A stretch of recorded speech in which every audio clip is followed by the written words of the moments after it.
नमस्कार फ्रेंड्स, सुजाताच किचनमध्ये आपल्या सगळ्यांचं स्वागत आहे। आता दिवाळी संपलेली आहे, फराळाचं पण बऱ्यापैकी संपलेलं आहे। मुलांच्या शाळाही चालू झालेल्या आहेत आणि आता मुलांच्या ट्रिप चालू होतील, तर आपण असाच एक पदार्थ बघणार आहोत। ते म्हणजे केळीचे चिप्स, जे सगळ्यांनाच आवडतात आणि आपण ते अगदी घरच्या घरी कसे आणि किती सोप्या पद्धतीने करू शकतो, तर आपण आता ते बघणार आहे। आणि तिखट चिप्स ही कसे करायचे तेही आपण बघणार आहे। तर चला बघूया। तर त्यासाठी इथं मी अगदी हिरवी कच्ची केळी घेतलेली आहे। 6-7 केळी घेतलेली आहेत मी इथं। ती आता आपण आधी केळीची साल काढून घेऊया। ह्या केळीची साल काढताना हाताला थोडंसं आधी तेल लावून घ्यायचं, कारण केळीला चिक खूप असतो, त्यामुळे चिकटतं। त्यामुळे व्यवस्थित चाकूला आणि आपण जे कटर वगैरे घेणार आहे त्याला पण थोडंसं प्लेटला तेल लावून घ्यायचं, म्हणजे जास्त चिटकत नाही आणि त्रास जास्त होत नाही। आधी आपण याचा शेंडा कट करून घेऊया, मग खालची बाजू पण कट करून घेऊया आणि व्यवस्थित थोडंसं हळूहळू साल काढून घ्यायची याची। तेल लावलं की जरा एवढा त्रास होत नाही। बघू शकताय तुम्ही, निघते व्यवस्थित साल। अशी हलक्या हाताने काढून घ्यायची। तेल लावल्यामुळे चिटकत नाहीये हे। तेल जर नाही लावलं तर खूप चिकटणार हे, चिक असल्यामुळे केळीला, कच्ची केळी आहेत त्यामुळं।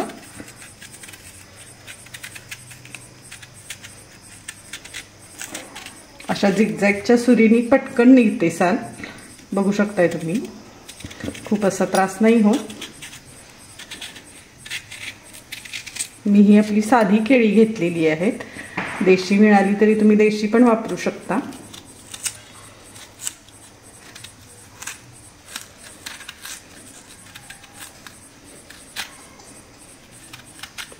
अशा प्रकारे आपण सगळं हे केळीचं साल आता काढून घेऊया। बघू शकताय बऱ्यापैकी झालेलं आहे आता। तसे केळीचे वेफर्स करायला खूप सोपे आहेत, पण आपण कधी एवढं करत नाही, त्यामुळे ते थोडेसे वेगळे वाटतात। तर आता बघू शकताय तुम्ही, इथं मी साल पूर्ण काढून घेतलेलं आहे। अशाच प्रकारे आपण बाकीच्या केळ्यांची पण सालं काढून घेऊया।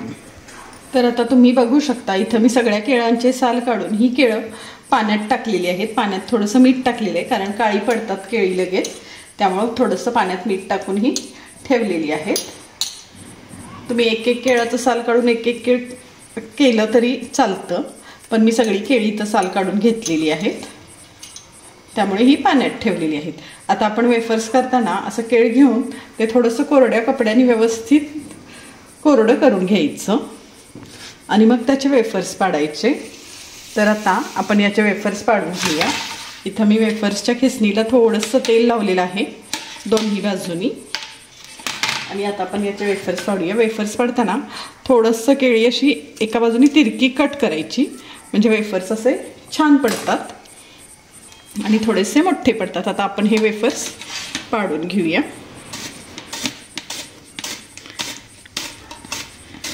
बघू शकताय तुम्ही, तेल लावल्यामुळे व्यवस्थित वेफर्स पडतायत आणि तिरका कट दिल्यामुळे तुम्ही बघत असाल बऱ्यापैकी असे लांबडे वेफर्स पडतायत। अगदी असे छोटे छोटे नाहीत पडत, थोडेसे लांबडे पडतायत। तर आपण आता असे वेफर्स याचे पाडून घेऊया। आता तुम्ही बघू शकता, इथं आपण एका केळाचे वेफर्स पाडून घेतलेले आहेत। छान असे लांबडे व्यवस्थित पडलेले आहेत। थोडासा तिरका कट दिला की असे वेफर्स पडतात, छान पातळ पडलेले आहे। तर आता आपण हे वेफर्स तळूया। इथं मी कढई ठेवलेली आहे, त्याच्यात तेल ठेवलेलं आहे। तेलात आता थोडंसं आपण मीठ टाकून घेऊया। आधी 1 चमचाभर मीठ टाकले मी, थोडीशी मिरे पावडर 1 अर्धा चमचा आणि 1 अर्धा चमचा हळद। तेल छान तापलेलं आहे। आता आपण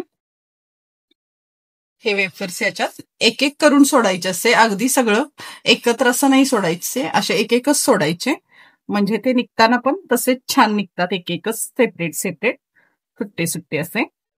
बरेच जण काय करतात, असे डायरेक्ट कढईत पण वेफर्स पाडतात, पण ते थोडंसं रिस्की आहे, त्यामुळे असंच शक्यतो करायचं। तसे डायरेक्ट कढईत पाडताना तेल वगैरे अंगावर उडू शकतं, तुम्ही बघू शकता तेल छान तापलेलं आहे आपल्या इथं आणि हाताला तेल लावल्यामुळे थोडंसं वेफर्स आपल्याला करताना काहीच त्रास होत नाही. त्यामुळे थोडंसं तेल नक्की लावायचं हाताला किंवा आपण जे काही काही वापरणार आहे वेफर्स साठी त्या वस्तूंना. गॅस मी आता तरी बारीकच केलेला आहे कारण तेल आपलं छान तापलेलं आहे.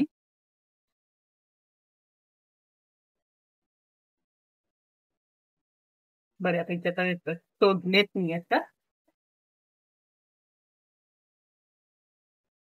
बघू शकता तुम्ही छान सुट्टे सुट्टे पण दिसतायत ते.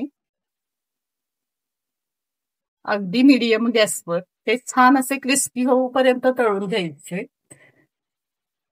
खूप घाई करायची नाही किंवा मोठ्या गॅसवर तळायचे नाहीत. मोठ्या गॅसवर तळले की ते तळल्यासारखे तर वाटतात पण थोड्या वेळाने थोडेसे मऊ पडतात. त्यामुळे शक्यतो बारीक गॅसवरच एक 5 ते 7 मिनिटं छान तळून घ्यायचे, घाई करायची नाही.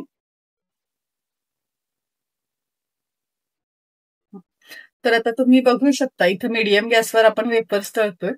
छान असे शांत झालेले वेफर्स, अजिबात तेलाचा आवाज येत नाही, एकदम छान तळून झालेले आहेत. तर असे झाल्यावरच वेफर्स काढायचे.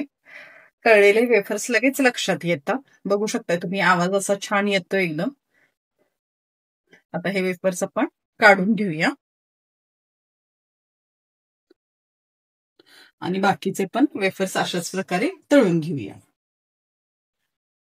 तर बघा तुम्ही अशा प्रकारे डायरेक्ट तेलात ही वेफर्स सोडू शकता. फक्त सावकाश सोडायचे.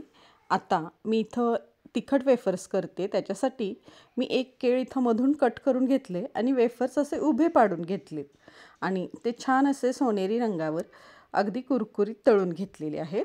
आता त्याच्यावर आपण हे गरम असतानाच सगळे वेफर्स काढले की गरम असतानाच त्याच्यावर आपण मिरची पावडर आपल्याला हवी तेवढी आणि चाट मसाला थोडासा भुरभुरायचा आणि व्यवस्थित हे मिक्स करून घ्यायचं. हळद आणि मीठ तर आपण वेफर्स खिसल्यावर प्लेटमध्ये लावूनच घेतो.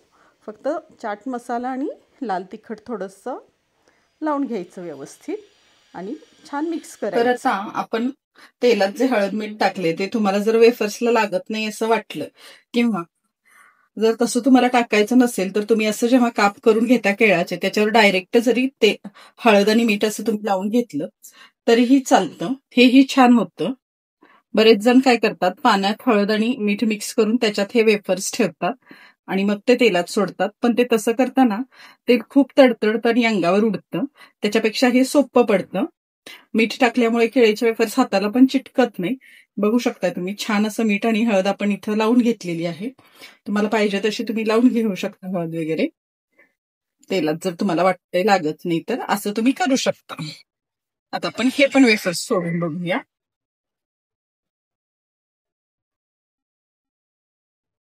बघू शकता याचा कलर मगाच्या वेफर्स पेक्षा छान दिसतोय पण डायरेक्ट टाकलेलं आहे हळद त्यामुळे. असेच आता आपण हे वेफर्स तळून घेऊया.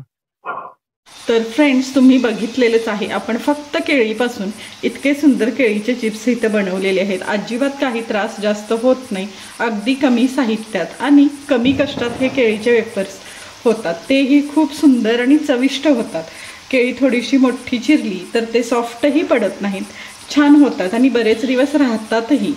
आणि आपण तिखट वेफर्स तर सगळ्यांनाच आवडतात तेही आपण बघितलेलं आहे. अगदी सोप्या पद्धतीने तिखट वेफर्स आपल्याला केळीचे करता येतात. तर एकदा नक्की ट्राय करून बघा अशा प्रकारे केळीचे चिप्स. आणि अशाच व्हिडिओसाठी सुजाताज किचनला लाईक करा, शेअर करा, सबस्क्राईब करा. धन्यवाद.